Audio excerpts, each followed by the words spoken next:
بسم اللہ الرحمن الرحیم۔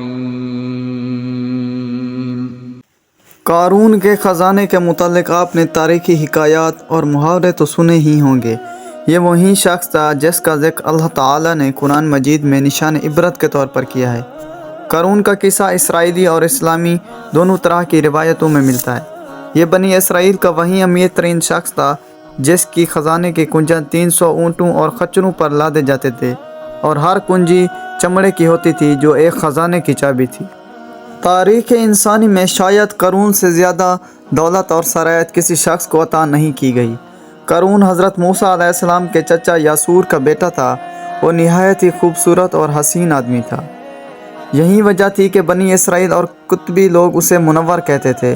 قارون جوانی میں اپنی قوم کا بااختیار اخلاق اور نیک لوگوں میں شمار کیا جاتا تھا، اور نیز تورات کا بہت بڑا عالم دین تھا، کیونکہ اس کی پرورش حضرت موسیٰ علیہ السلام کے سائے میں ہوئی تھی۔ اسی لیے وہ کتاب کا علم بھی رکھتا تھا اور اچھی آواز کا مالک تھا۔ وہ تورات کو خوبصورت آواز میں تلاوت کیا کرتا تھا۔ یہی وجہ تھی کہ لوگ اس کا نہایت ادب و احترام کیا کرتے تھے۔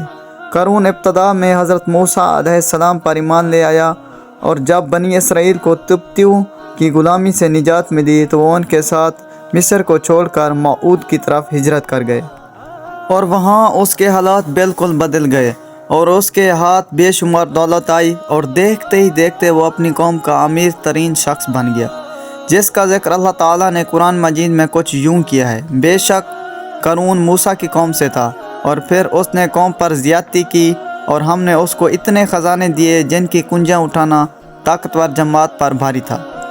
ایک مرتبہ ارشاد فرمایا، جب اسے اس کی قوم نے کہا کہ اتراؤ نہیں، بے شک اللہ تعالیٰ اترانے والوں کو پسند نہیں کرتا، اور جو مال اللہ نے تمہیں دیا ہے اس کے لیے آخرت کا گھر طلب کر، اور دنیا سے اپنا مقدمہ نہ بھول، اور احسان کر، اللہ تعالیٰ نے تم پر احسان کیا، اور زمین میں فساد نہ کر، بے شک اللہ تعالیٰ فسادیوں کو پسند نہیں کرتا۔ جب زکوٰۃ کا حکم نازل ہوا اور حضرت موسیٰ علیہ السلام نے اس سے عہد لیا تو اس نے وعدہ کیا تھا اپنے مال کا 1000واں حصہ زکوٰۃ نکالے گا، اور جب اس نے اپنے مال کا حساب لگایا تو ایک بہت بڑی رقم زکوٰۃ کی نکلی، لہٰذا اس کے دل میں حرص اور لالچ پیدا ہوا اور وہ زکوٰۃ کا منکر ہو گیا۔ اس نے گندی چال چلی۔ اس نے بنی اسرائیل میں سے ایک گروہ جو اس کے حمیتی تھے جمع کیا اور کہا، اے بنی اسرائیل، موسیٰ نے ہمیں بہت سے امور کا حکم دیا اور تم لوگوں نے اس کی پیروی کی، اب وہ تم سے تمہارا مال بھی چھیننا چاہتا ہے۔ فلاں فاحشہ عورت کو لے کر آؤ تاکہ اسے کچھ پیسے دے کر موسیٰ کو بدکار ثابت کیا جا سکے۔ قارون نے اپنی قوم کے لوگوں کو جمع کیا اور حضرت موسیٰ علیہ السلام سے پوچھا، زنا کی کیا سزا ہے؟